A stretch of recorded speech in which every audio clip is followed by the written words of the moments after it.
What is up, guys, and welcome back to the Sweat It Out podcast. Today we have a special guest. She's a health and fitness professional all the way in the Big Apple. She's a 3-time Ninja Warrior competitor. She's been on Women's Health magazine, and she has her new movement called the Pull-Up Revolution. Welcome, Angela Gargano. Woo! Woo! What's up, guys? How's it going? Welcome. Good, good. How are you guys doing? We're Doing well. great. How about you? Good. Yeah, try not to die down in this heat, man. It's like 100 Oh my degrees God. down here. It's brutal. Oh, it's really nice here. She's like, yeah, let me just tell you guys. It's That's all right. like- We'll talk to you in like 4 months. Might be Yeah. a little different. I don't know. Miami's summer all year long. So, Yeah. Yeah. so what's new with you? How you been? I mean, nothing. Well, I moved from New York City to New Jersey, actually. Maybe a month now I've been here. The city is obviously just getting really, unfortunately, just not the place to live.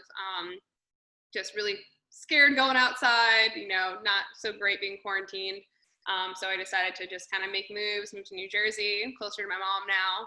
I can work from anywhere. So it kind of worked out to be here. So it's actually really it's like my apartment is 10 times bigger than my other apartment in the city. I bet. Cheaper. Well, I know I could tell already on the Instagram content. I was like, okay, she shifted for sure. Because I was like, that the space is completely different. So that's awesome. Way cleaner. Yeah. Cleaner and bigger. It's like absolutely insane how much more room you get not being in the city. Yeah. All the good parts about being in the city, are being outside, being able to like go anywhere, anytime. And then the downside of that is you have to live in a closet, for Yeah, exactly. I mean, $2,500 a month. I think, moving to the city was really great for me. I was living in Rhode Island for 10 years. I actually owned a gym. And then on Ninja Warrior, I went up tearing my ACL, and it kind of like woke me up to the fact that like, you know what, I really don't want to own a gym. Like, as much as it's great to own a gym and, be with the people, like if I really want to, see the world and be around more people, I'm going to have to go to the Big Apple. So I kind of shut everything down after I tore my ACL. I moved to the city. I was living on couches for like a year. Met all the people that I feel like I needed to meet. And then I moved there, unfortunately. I actually was only living there for not even a year. Like, I was living on couches for a while, and then I moved in. And then once I moved in, like all the stuff hit. So Oh no. it's kind of Wow. funny. Yeah. Yeah. That's a crazy. whirlwind. Yeah, Mhm. no, definitely. So I know you brought up about you being Ninja Warrior and the ACL, incident that you had. I wanted to go back a little bit into that. How was that beginning process of you even approaching Ninja Warrior? How did that happen, and what made you want to do that?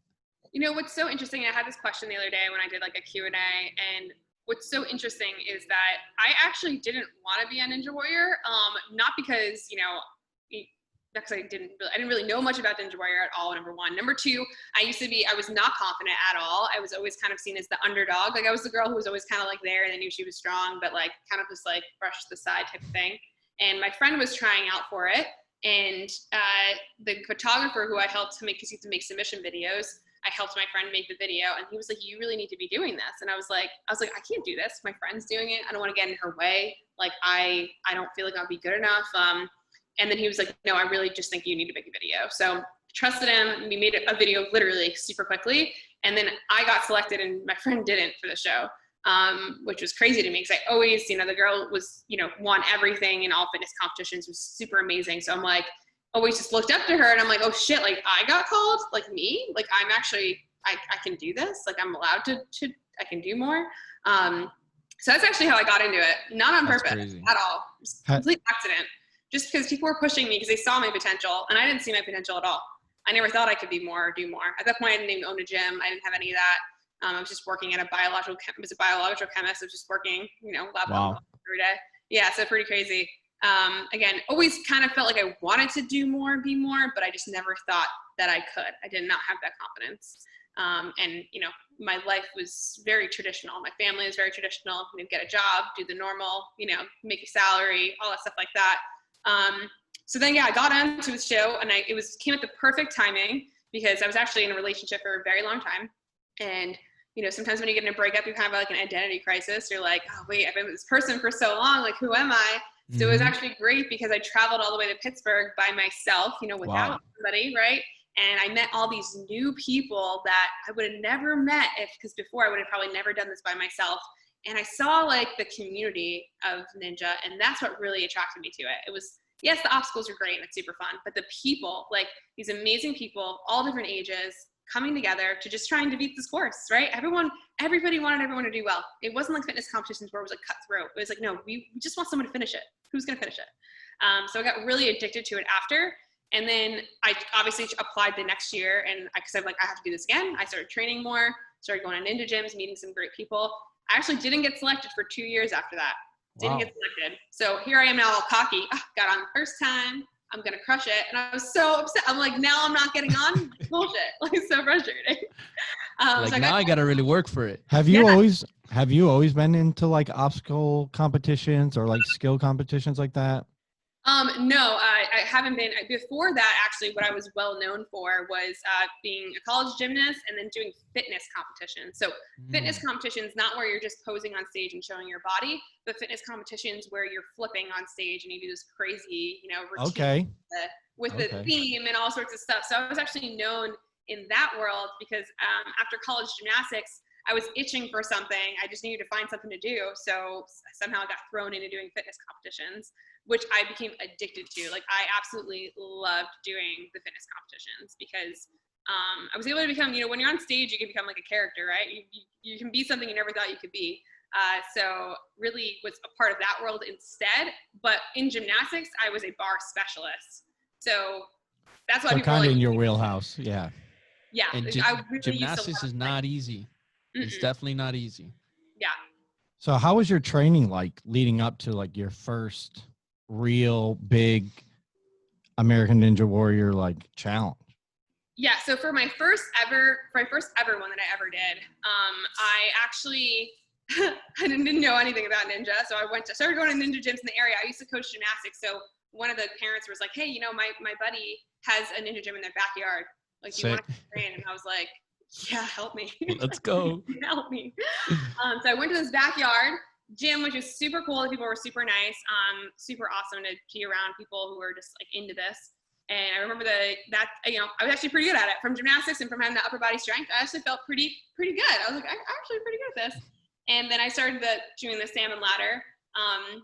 Did the salmon ladder for the first time in front of all these guys. There's one girl there, dropped the bar on my face, broke my nose in front of everybody. So I was like, this is great ninja training. But then after that, I became really familiar with a lot of the ninja gyms in the area, met up with the community, started competing in the ninja leagues and stuff like that.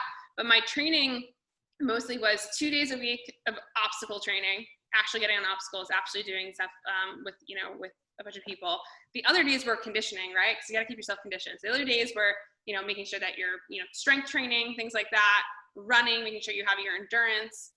So it was a mix of everything, which I had already kind of been doing with my fitness competitions for the routines, except now I was adding the obstacle training into it. Really got you. That's awesome. That's truly amazing. So during this time, were you already coaching others or were you just coaching yourself for these competitions? Yeah, that's a good question. So like I said, when I started the fitness competitions, at first I was just a biochemist. So I was literally a biochemist, lab coat and goggles, worked at Brown University, and then I started working at this place called Genzyme, which is a big pharmaceutical company. So I would do the overnight shift. I worked 7 p.m. to 7 a.m. in a hazmat suit, like full hazmat suit. And the reason I want to talk about this story is because I used to do my running for my programming on my lunch breaks, which were at 12 a.m. at night. So I would run the campus at night. As I was doing that, the people around me, because think about it, the overnight shift people are very unhealthy because think about their options for food here, right? You only got fast food that's basically open. So everyone wasn't that healthy, right? No one was really exercising. We're all exhausted from working these overnight shifts.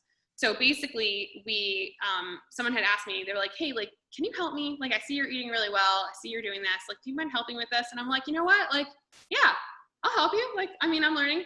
So as I was there, I started helping people, and all of a sudden I had 3 people running with me at midnight, right? And now it's all of a sudden turning into like a thing. And then that was when I got the feeling that I don't belong here. I'm like, I need to do something else. So no, you're pretty prepared for COVID now, with the hazmat. Yeah, right? So I was like, you know what? I think I need to do more. So I actually quit that job. Obviously, I'm telling you I quit that job. People always think I just quit like this, but I was very smart about it. I saved up at least 3 or 4 months of rent. to make sure that I was good to go, because I knew I needed to make a career change. So I saved up 3 or 4 months of rent. So this way I knew that I could take those 3 or 4 months to actually do what I wanted to do next. Because what happens is if you guys just quit your job, if people listening here, like, I want to quit my job, don't just quit your job, because then you're going to get into the same cycle again, because you're not going to have any money and you're not going to do anything that you want to do. I really love that. Yeah. That you brought that up. Yeah. Save up the money first. Okay. This way you can really do what you want to do. Unfortunately, that's life. You need money to do that. Yeah. Well, money's good too. I like money. Who yeah, doesn't? you gotta have it. Yeah, I mean, if you were to hand me $100, I would be like, all right, thank you. Yeah. So basically, what I did there is I quit, had the money saved up, started, working more than the gymnastics gym that I was working at, and then the parents of the kids I was teaching wanted to work out. I started boot camps with them, and it slowly progressed into, I was doing the boot camps at the gymnastics gym. It was great. Like, I loved it. The kids, teach the parents. Teach the kids, teach the parents. And that evolved from there with teaching people. And I loved it. What I really loved about their transformations was seeing that they can do things they never thought they could do. Kind of like with the ninja thing where I was saying, I just never thought it was possible. Like, I'm too old. I'm not good enough. Or this person always wins. Like, that's never going to happen for me. Just seeing these people like start off coming in my office being like, you know what, like, I don't think I can do anything, and seeing that potential in them to get them to do something even more. Yeah. It's crazy how we, come up with these limiting beliefs in our head, that stop us from doing the things that we really want to do based off of the, fact that we don't know what's ahead of us. Right. How do you stop those people that you've been working with in order to overcome those fears and be able to do the things that they really want to accomplish with their body or with their lives in general? How do you get them to overcome those limiting beliefs? Absolutely. I mean, that's like one of the hardest things that you actually see. I mean, the biggest thing for them is, I think, number one, being a coach, really believing in them, always encouraging them. Like, you want to be encouraging them and showing them the steps of progress through getting their goal, right? Your goal might be right here, right? But you're not going to hit that goal right away. It's not going to happen. You're going to hit these small goals progressively up to there. So being their cheerleader throughout that, right? And then also being their cheerleader when they're failing, and tell them, hey, what you're feeling? That means you're getting closer, that means that you're getting there. So that's really important for me to help them. Not just for me, obviously my pull-up program it's more than just pull-ups. It's more about, helping these people get this skill that seems impossible, but we work on a lot of mindset stuff as well. So I actually make them map out a lot of mindset stuff in their brain, because believe it or not, we are all here are very pretty good with really doing some self-help type stuff, but a lot of times people don't sit down and write down what they really want, or what they can do to get there.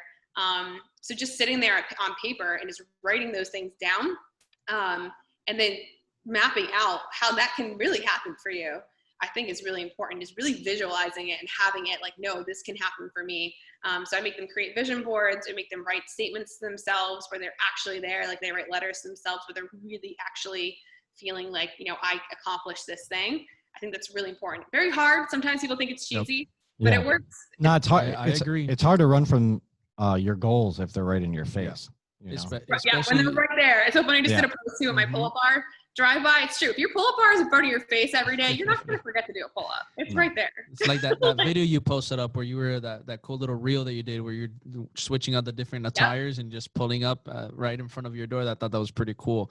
Yeah. I want to bring back up, since you mentioned about your pull-up program, Pull-Up Revolution, what made you want to pick that niche? What made you and what itched you to want to do that? And how did you construct that to serve the individuals you're working with? Absolutely. Yeah. So, basically, before, obviously, I was training people for strength always. I always had this really big idea that, my motto for people is strong feels good. I want them to feel their strength, because when you feel strong, you're going to look good. Everything comes hand in hand, right? And then what I saw was the problem with pull-ups. And I saw the issue here where people, trainers, everything, they have no idea what the hell they're doing. They're throwing people on pull-up bands. There's no structure. People are trying to figure out Instagram workouts and doing it once in a while and then getting super defeated and giving up. And so I actually started working with Liz Plosser, who's the editor of Women's Health. She came up to me and she was like, I really want to learn a pull-up. And I was like, let's do it. She's like, but I need to learn it in like 14 days. She had to shoot for it. I was like, wow. I'm like, challenge accepted. Do it. I told her. I looked at her straight up and I was like, Could she do any pull-ups? Like before? If you see her video, she's just hanging on the bar, like nothing. So I don't know when my timer's going off right now. So she's literally just hanging in the bar. So I'm like, you know what, challenge accepted. I'm like, but the only way I'm going to do this with you is if you do a few things for me. And one of them is that you have to work outside of being with me. You can't expect to get your pull up with being with me 2 days a week. It's not going to happen. You have stuff that I'm going to give you to do. It's your assignments, your workouts. You have to do them. If you do them, you can get your pull up in 14 days. So she's like, all right, cool. And she was amazing to work with because she did everything I said. She didn't ask questions. She trusted the process. She just went through it. And I broke down things for her in a way that people had never broken down things before, right? So I'm breaking down, like, we're starting with mobility. Okay, what's your range? Like, all right, you have strength in your shoulders, focusing on things. We weren't even really doing pull-ups the first couple of days. We were doing all the other accessory work that people just ignore to do. So did all that stuff and then led her up to her pull-up. She got her pull-up in 14 days. And that feeling that I saw on her face that completely changed her life, right there I knew. I'm like, that's what I want to do. I'm like, I want to teach people pull-ups because this is so fulfilling to me. Because yes, it's fulfilling to see someone transform their body, get abs, all that stuff. Amazing. What's more fulfilling for me is seeing them get this skill, lifting themselves up and realizing, shit, I can do anything. This is something impossible that was hanging on a bar that I never thought I can get. Hey, now it translated into all aspects of her life. Now she's like, hey, I can do this. Now we're like, hey, maybe you can climb a rope. Oh, hey, maybe I can do this in my career. So that's really why I saw that this niche here is I saw the need for it, and I still see the need for it now because people still message me now. I've had a trainer, I've been doing it for 4 years, and we still don't have it. I'm like, what are you doing? Assisted band pull-ups. I'm like, never gonna get it. It's not gonna happen. It's not how it works. I really love that. I really love that. And the reason I'm saying I really love that is because, you see even then with a lot of coaches where, immediately, the whole thing is they want to just throw weight on everybody. And many times, they don't realize that, owning your own body weight is super, super important. And when you can master your body weight, it really allows you then to approach these other tools that you can play with and master as well. But owning a pull-up, owning a push-up, these kind of movements that, have been around for a long time now, where, people know them as your, traditional pull-up, push-up. A lot of people don't own them, and then you hear their old days were like, oh, I hated doing those in PE because, I could never do them. They sucked, and it's just like, doing this, what you were saying, showing people, I think that's a great cause that you're doing right there, because a lot of people do suffer with that. And you do see a lot of people where they have trained with coaches and, they're trying to focus on all these other cool, sexier workouts and stuff like that. And they sometimes forget these foundational core pieces that are so important, to just own your body weight and be able to just pull your own weight. Super important. I love the fact that you brought that up. And then also too, your client, somebody as a client, and I bring this up too, because when you're a client who can be coachable and allow yourself to be coached and actually listen to your coach is telling you and let yourself be guided, you will have success. And I bring this up because as much as it is important for the coach to put their part and give their 100%, is also as important for the client to give their 100% if you want to see the results you want. So, aligning yourself with the right clients is super key. I wanted to bring that up. What is your vetting out process? What do you look for in clients and prospects that make you want to work with them and make you know that this is a person I need to work with because this person is coachable? How do you go about that? And what does that look like? Yeah, I mean, so right now with the Pull-Up Revolution process, you have to apply. We're actually going to be eliminating the applying process. But why I love doing the applying process so much, even though it's more work for me, is I make them answer a ton of standard questions. And I can see right there if they're really actually ready to commit to, to having help. I ask them, what have you done in the past, right? What's been holding you back? What are the excuses you've been making? Things like that. And I read through their sheet, and you can normally tell right away whether they're ready or not. Because sometimes they're not ready. Sometimes the program, you're not ready for a program like this. Because with my program that I do, it's not, and this is what I'm seeing in a lot of places, which is why I made my own this program, is people are just giving the program to do it themselves, and they're like, kind of like, all right, here you go, bye. It's like they give it to you and they ditch you. They're like, all right, here's your program, good luck. Not my program, hell no. Like the reason that it is the price that it is because I'm actually coaching you the entire time. So yeah, better make sure that you're ready to put the work in. But yeah, when I look at their thing, a lot of times I'll see a lot of the same things in there. I've just been trying it. I'm fed up. I'm ready for something new. And especially when I see them saying like, I'm ready for something new, like I've been trying something for a while, I'm like, they're probably ready for something and for a change. That's the only way that they're going to be ready. There is people that I have like had in the program that have applied and then they wanted to do it and I turned them down because I didn't think they would be a good fit. And just like you were saying, it's super important to know that because yeah, maybe they are coachable, but maybe that we're not the right fit. Maybe my coaching style is not for you. That's okay. You got to find that coaching style that is going to work for you. You have to find that trainer that you want to work for. That you're like, all right, I'm ready to put my work in here. Because sometimes I have had some trainers where or classes I want to do in the city where I'm like, oh, like I don't want to do what this coach is telling me. It's just not, I'm not feeling it. But people next to me are like, yeah, so into it and ready. And then I've gone to this other coach who I'm like, all right, I'll do whatever you say. Like I'm in it. Like Where can people find your program? My program is on my website, so www.angela-gargano.com. What's really cool is, well, I mean, I don't know when this podcast is coming out. Today we're doing a pull-up bar giveaway because one of the biggest things I was seeing is people were like, I don't have a bar at home. And with COVID, it was tough to get a bar. So I teamed up with this awesome company, Fit Bar. They are made in the US, which I love so much. Really like them. Good. The bar is like quality. My girls and I just did 100 pull-ups on it. Yeah. Awesome. Super sturdy, just super easy to bench.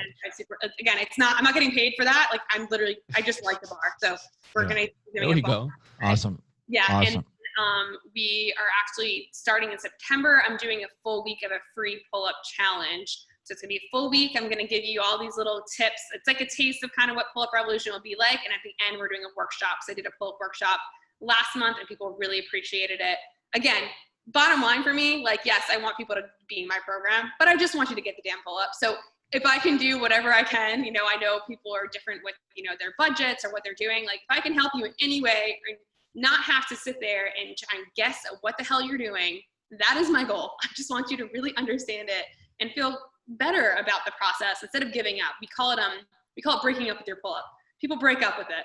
They're like, started this relationship, or like maybe I don't want to be in it anymore. They break up. Who do you think could do more pull-ups, Mendez or me? Oh, that's tough. That's tough. I think Josh asked that question because I think he deep down knows the answer. Yeah. I mean, I'm only going to say Mendes just because I've never seen your training, so I don't know. Wow. Just by looks, I figured you would have picked me. I'm a little upset. You never. I'm a little upset. Know. That's all right. It's the beard. It's super funny. Remember he knows how sensitive I am about the whole beard thing. So the strength is in the hair. That's why I don't cut it. Because you never really know who's really good at pull-ups. No. Right?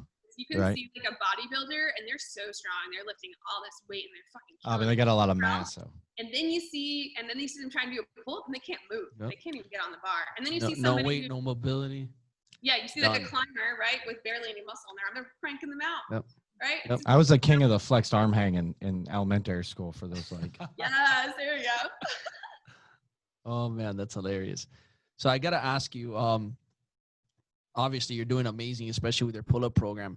What's your goal? What's your vision like for that? Like what is it that you want that to get to and expand to? Or is it that you're gonna keep it being a program? Do you have plans for it to be bigger than that? What is that about? And if you can share with that, of course, I don't know if you can. It's a revolution. It is a revolution. That's why. That's the way you feel about your body. She's gonna have to come down to Miami and make us do pull-ups. Oh, yeah, she's gonna she'll smash us. It will be embarrassing. Embarrassing. COVID heavy over there, maybe. We got the heat. We got the heat to disinfect. Right. That's it. Yeah. That's a great question, actually. So, I have weekly business calls every single week I actually have people who work with me now. So I have an assistant, and then I also had a manager who's helping me with some stuff. So we really sat down the other day to try and figure out where this vision is going, because I'm a very big fan of messy action. I just take the action. When I wanted to start this program, I was trying to pitch it to Women's Health and nobody was taking it. So I was like, I'm just going to do this on my own. Like, whatever. I'm not waiting. Like, whatever. I just threw it together. Like, what do I know? Throw it all together. Have some fun with it. Sounds like someone I know. Yeah. Every single month it's been evolving into even better. Like I actually have a girl who did the first ever program and she's doing the one now. She's like so different. I just keep evolving it. I guess my biggest thing here is it's really hard. I want obviously to make it a little bit more scalable because it's definitely hard to have every month trying to grab. I try and get I only take like 30 people in the program. I want to make it to the point where I can take more people, but still have them give them that personalized attention that they are getting. For sure. Whether that be like me eventually hiring other coaches alongside me to make sure that they are getting that attention on the app, you know, every day. Hey, looking at their pull-up, checking in with them and things like that. So our next goal is definitely figuring out, you know, scalable wise, how can we get more people in this program, but still keep the quality. I do not want the quality to change. There's enough of the do-it-yourself cheap ass programs out there that don't work. I don't want that. I want, you know, a little bit more people in there, but still getting all that attention and that love. I want you to feel like you're part of the family. So that's our number one thing we're working on now, creating it more scalable. And then we're also I have a membership now that I just did a trial of, like on the Hush Hush. It's called the Strong Feels Good VIP program, and it's a monthly program subscription. Still, again, on the app, a little bit more personalized. They have calls every month, and it's not just pull-ups, it's full body workouts. And the crew has been crushing it. Again, same thing there. We feel like we have a family, and I want to keep that because, again, there is enough of the $20 programs out there that you can buy and do whatever and whatever. No, I don't want that. I don't want that. For me, I'd rather have less people, yes, and make it scalable, but still keep that quality. I want to be known as like, this is the number one interactive pull-up program we can be in. I think I'm like the interactive pull-up program, but I don't know. All guys and girls out there, you better have your cash and your credit cards ready. She got me hyped. I'm about to buy it. Yeah, I know. I'm about to smash Mendez. Trust me. He's getting jealous now. He's like, shit, I better fucking. Yeah, I'm gonna have to grow a bigger beard by the time. Again, I mean, we take care of the people that we have, and it's been great. I think the hardest part for me, and Mendez, you may have found this as well. I mean, it was really hard for me to hire somebody. I have, you know, I'm very much, when I owned my gym, I did it all myself. I didn't have anyone helping me. So I was super lucky to find an amazing person to work with me. She's my assistant, and she's like my right-hand woman.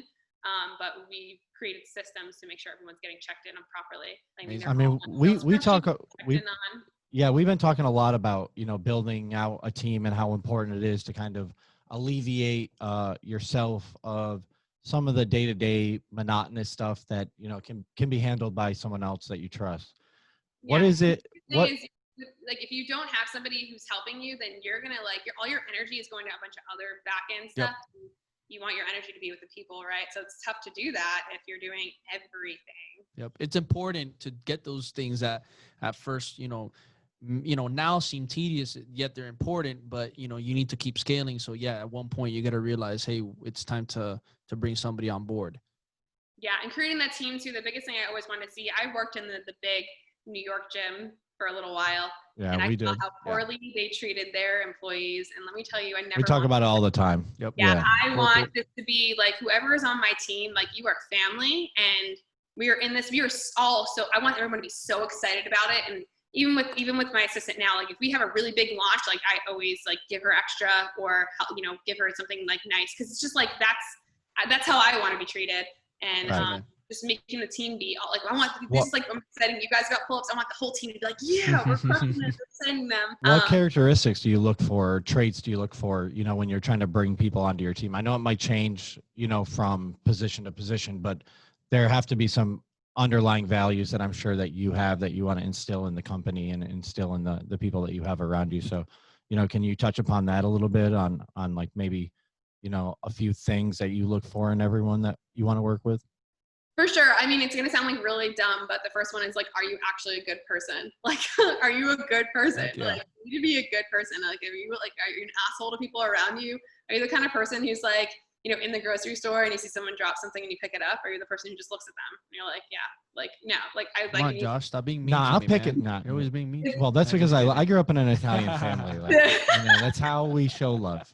But a good, solid person. Also, when I did this retreat, like, I think it was now maybe a year ago, but we had to sit down and write down our core values. Like, are they in line with my core values? You know, which is like being honest, you know, being a person, things like that, just making sure they're actually aligned with my values that I have. And also looking at, they need to be better at me than stuff that I'm bad at, right? The stuff I'm bad at, they need to be good at. I can't hire somebody that's exactly like me. I need someone who's way better at, you know, Sarah's my assistant. She's amazing at organizing things, and I'm that creative brain where my stuff is everywhere. Like, I'm like, this, that. She's organized. Sounds like me, and he's the organized one. Yeah, all the time. You need to find somebody who's, you know, good at things that you're not good at. Or when 100%. a manager, she's great at negotiating. I'm never good at negotiating because I never know my worth, you know? It's hard to know your worth. I mean, I love what I'm doing, and money, obviously you need to make money. But for me, I do it because I love it and I want to make this big impact. And for me, it's more about impact. So it's good to have somebody else who's like, I'm going to be the one who charges the money and make sure that you're Yeah. I let him set the prices, and then I'll do some of the negotiations. Be like, yeah, so I'm like, oh, no, I don't know. Like, but no, it's like, nah, no. we're going to take this. Yeah. You're going to take this or we're out of here. Exactly. The price, I mean, we are worth a lot, and it's not just because of our knowledge, it's because of our experience. And, you know, that needs to be super clear with what you know, you're going to get a lot from. Well, and your intention, right? Like how much you're actually willing to put into it, given the opportunity that's available for the people you want to work with, you know? So a lot of people that charge a small amount of money usually are like, you know, fucking around on their phone, or, you know, they're not going to certifications on the weekend. They're not training themselves, or if they are, they're just kind of half-assing it. You know, they're not really pushing themselves in other areas or other avenues of their life. So when you're hiring a coach, for example, you have to take that into consideration, you know, because Absolutely.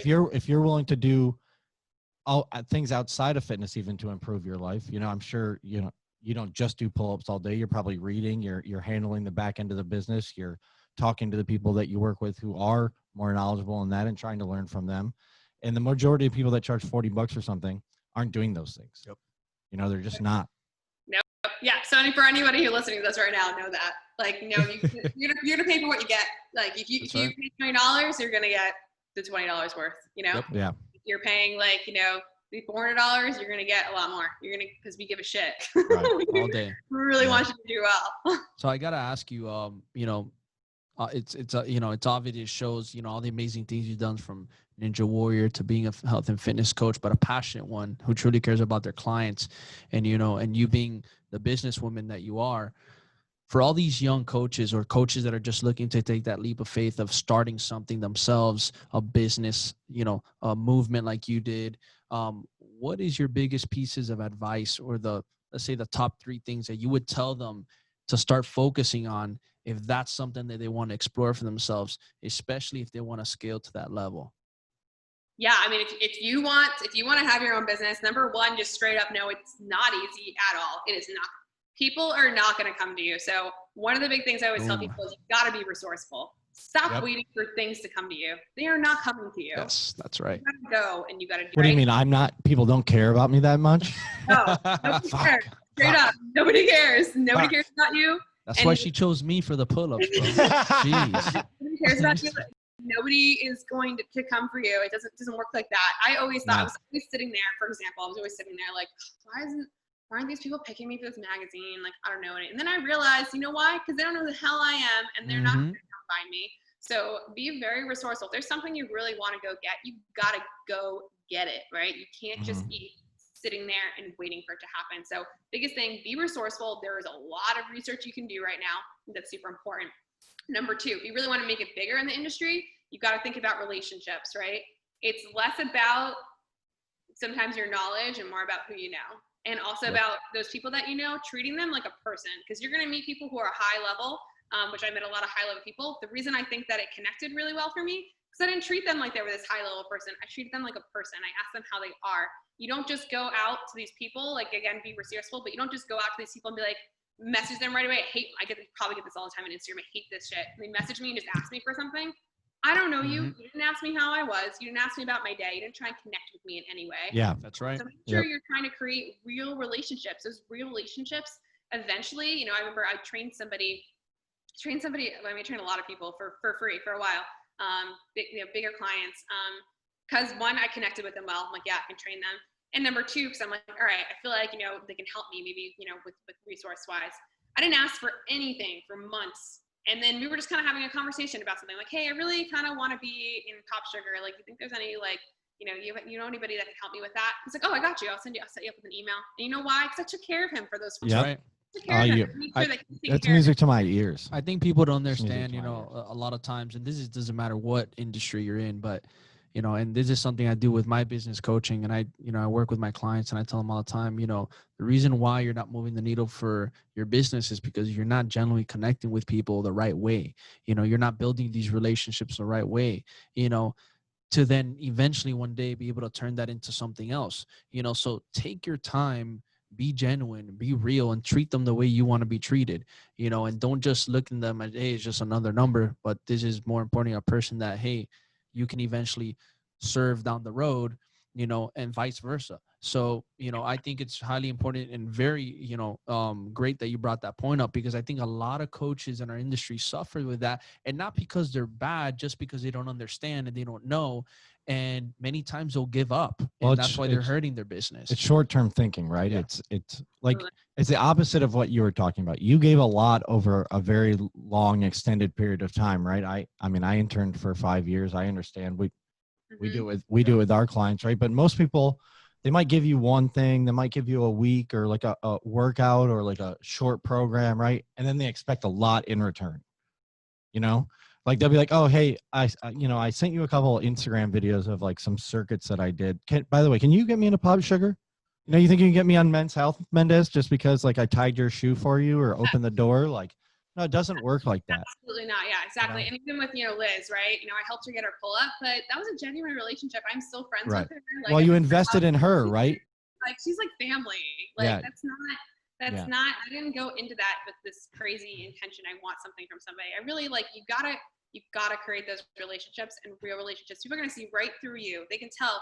Someone asked me like why I think that I'm doing really well lately on social media, and it's really just because I'm authentic. That's really it. If you really want to ask, like, there's no magic button. I'm not like doing ads or something crazy happening. I'm just being authentic, and unfortunately, there's not a lot of authentic people out there. So when people see really genuine, authentic people, they tend to hook onto that. Because also too, in my inbox, right, I message everybody back.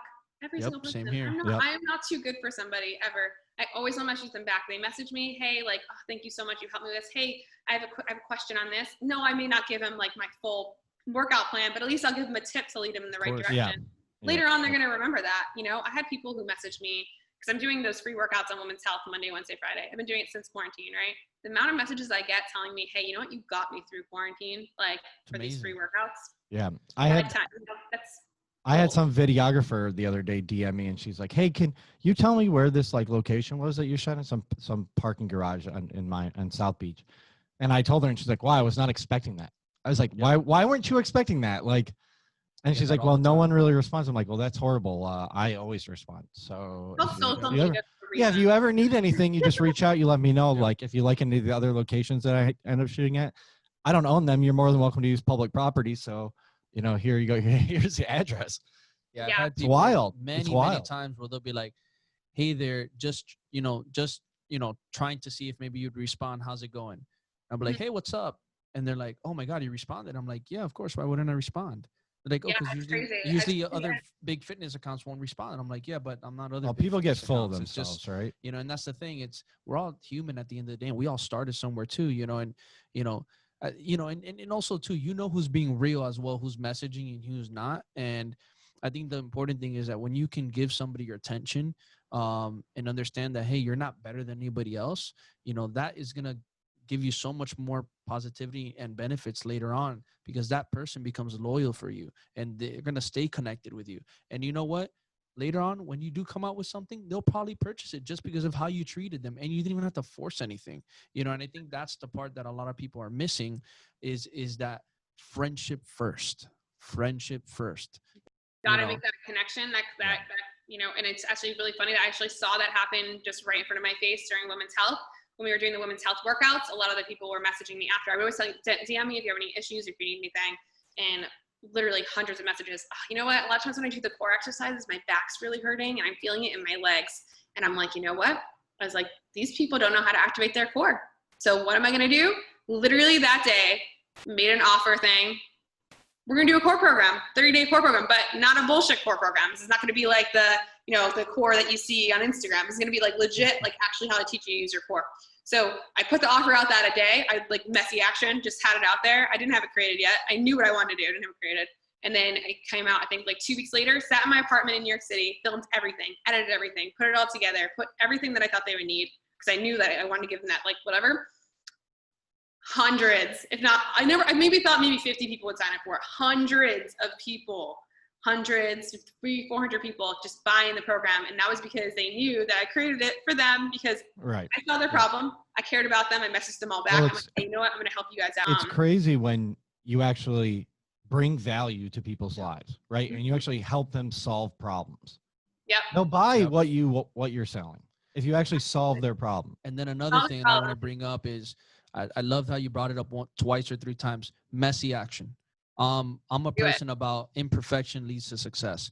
Obviously, you learn along the way, and that's why you align yourself with people like Josh to help you with the areas that you need help with. But the reason a lot of people, why they continue to fall over again, or they just don't start with anything, is because they're scared to take that messy action, like you said. And paralyzed. Paralyzed and like, it's not done yet. I don't really know. No, exactly. Damn action. Just do it. With the pull-up workshop was the first time I did that. I literally told my assistant, like, on Tuesday, I'm like, we're gonna do a workshop. I'm like, already made the event. We're just gonna do it. Oh, that sounds like you so much. Oh my God, you're giving me anxiety. Oh man. Yeah, high five. Oh man. Give me a high five. Don't leave me hanging. Oh man. You really got to take that messy action. Stop being paralyzed by stuff. Be resourceful with what you're doing. I mean, those are really things that are really what I've seen to help me become successful. Am I where I want to be yet? No. I have so much I need to learn. It's so much that I want to continue learning from. And I keep, trying to go to the right people, being around the right people to figure that out. But if you really are trying to take your business online, that's the first thing you're going to have to do. And just make sure you have people around you that are good at, again, we were saying the things that you're not so great at. Especially, money for me. I'm just not good with money. Like, you want to help everybody. So it's always good to have somebody on your side, making sure everything's all set up, having a good accountant, a good lawyer, having all those things are very important. Which a lot of times, if you've been training people for a while, you probably have people in your training circle that will help you. I trained a lawyer. Everything was kind of already. Oh, our lawyer is one of my clients. That's perfect. Yeah. I think and then they help, again, you help them out, they help you out. Oh yeah. Stuff like that. I think it's cool because I think that's one of the beautiful things about being a coach is that, you get such a cool variety of different people at really cool elite levels. You get to know them personally, and then you also see how you can have that in your circle where it can help you later on. And it's like, holy shit, who would have thought me being a coach, I'd be able to have access to all these really cool individuals that can really even help my business now. So, for all those coaches out there, I tell people all the time, also as well, don't be scared to connect, because you don't know who you might connect with. Don't hold yourself back from saying hello. Don't hold yourself back from building that relationship, because, you guys can help each other out. So, and you don't know who you might meet, and you don't know who they might know. Yeah. Well, if you're good. Again, these clients that I have, even the ones I have online, because I try and keep really personal with them, I feel like they're just my friends. Right. Yeah, we talk about our clients being family. They even check in on me. They're like, "Are you okay?" When I got robbed, when I got robbed in the city and my car got broken into. Oh my God. Are you okay? What's going on? And it was just so nice. I have all these people who are care about me because I help them out. They really do turn into family, though. You train them. I see some of them more than they see their own family. Absolutely. And they tell you things they probably wouldn't tell anybody. Yep.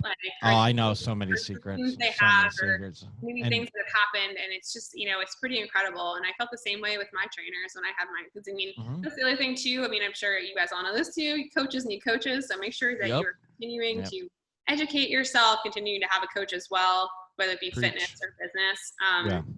I just think it's super important to do that. It's the only way that you're going to grow and get better. And as Mendez can see too, this stuff never happens overnight. So do not expect to start something and have it take off in one day. It's not going to happen. It's been what you guys see from me now has been years of hard work, years of not being in this industry, then years of getting in the industry, then opening a gym, shutting it's a gym tough. down, living on couches. You don't see that whole long, hard process. You just see what you see on Instagram. So what is that driving factor that mindset that kept you moving through all those long years of, hey, one day I know I'm going to get there? What kept you driving? Because I know a lot of people would easily flop. I think we can relate a lot. I'm very about go, and I know what I want, and moving forward. Even then, obviously knowing there's a lot of unknown that we might come across, but I'm not scared to enter it. How do you go about that, and what do you feed your mindset with, so that way you can share with these coaches who are struggling with that? I just feel like, I mean, for some reason, there's something in me that just knows I'm meant for more. Like, I know, I just have this itch inside me that I didn't know I was meant for more until, that moment where I said, finally got out of that horrible relationship, and then finally, finally got out of owning the gym and tore my ACL. When I tore my ACL, my brain was just like, oh shit, like I gotta fucking do something. And there's always signs from the universe that was telling me I was meant for more, because those things would happen, right? That I would get on a Ninja Warrior and I'm like, oh, that's the universe kind of telling me something. And then I got on the cover of Women's Health, which was crazy, and nobody knew who I was. And I'm like, okay, like this is telling me something. Like I feel like I just always have that, like I know that I'm meant for more.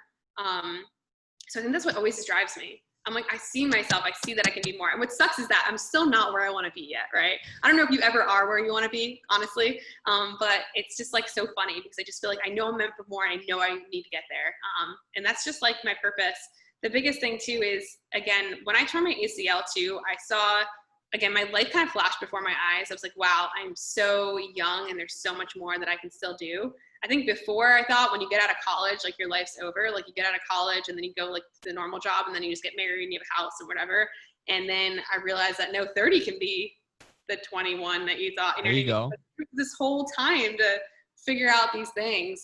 So when I tore my ACL, it really kind of woke me up. And then when I continued to keep myself going after I tore my ACL, and people were messaging me saying that you're helping me, then I was like, okay, I'm kind of meant to do this, I think, if I'm helping other people get through their stuff as well. Beautiful. Did they take from your patella, or they take from your hamstring?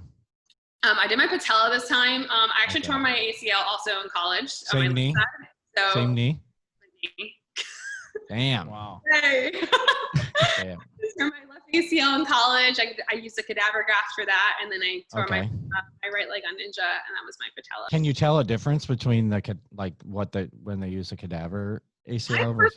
I personally think the cadaver was better, but I was also younger. I think I was only 18 at the time, so they always said that it was probably better to do it then. When they say when you get older, the cadaver may not take as well, so the patella is stronger and better. I had a harder time with this recovery for sure. I couldn't get the flexion and the extension back fast enough. It's still really tight. Maybe it might be I'm getting old thing, or I don't know, but definitely. Awesome. How was that recovery process like for you? Like, was there ever a point in time where you really felt like you weren't going to be able to come back at the high level that you're at now again? And if so, how did you overcome that? Because as an athlete, right, when that's taken away from you, it can be devastating for a lot of people. Even mentally, a lot of people can't come back from injuries like that. I mean, it really felt like it was a death. I really felt like I had a death, really, because I tore my ACL in college. I'd never been injured before. I tore my left one. I never thought it would ever happen again, ever. When I was in college, though, I was very much in college. Like I was like, what am I going to do instead now? Drink and party. So it's like kind of like numb myself through it. And then this time it was like, I had felt like I worked my ass off to finally this is after I'd not gotten called for 2 years. I finally got on. Not only did I finally get on, but I was going to be in finals. I literally made it super far, further than most of the girls were making it. I made it past this obstacle to wing nuts, and nobody was making past.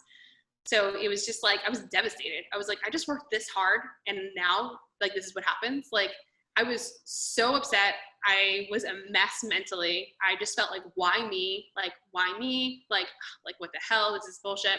And my coaches and people around me always kept saying, this is going to be a blessing. This is going to be a blessing. I'm like, this is not a blessing. This sucks. Like whatever. But what I did is, someone had told me, it's okay to feel these things, right? Feel that. You're going to feel that. It's fine. Feel those things, right? You're supposed to feel that, but don't get stuck there, right? So keep feeling, feel like what the hell, I'm never going to come back. You need to have that moment of feeling those things. Then don't get stuck. So stay in that little mourn stage for a day or two, and then get the hell up. So that's what I started doing. I started journaling about it, started tracking my progress. I'm like, all right, this time I'm coming back stronger. And I almost felt like I was coming back because I was just so mad at the course. I'm like, I'm coming back because I'm going to show you that I can actually do it. That's awesome. Yeah, that's really awesome.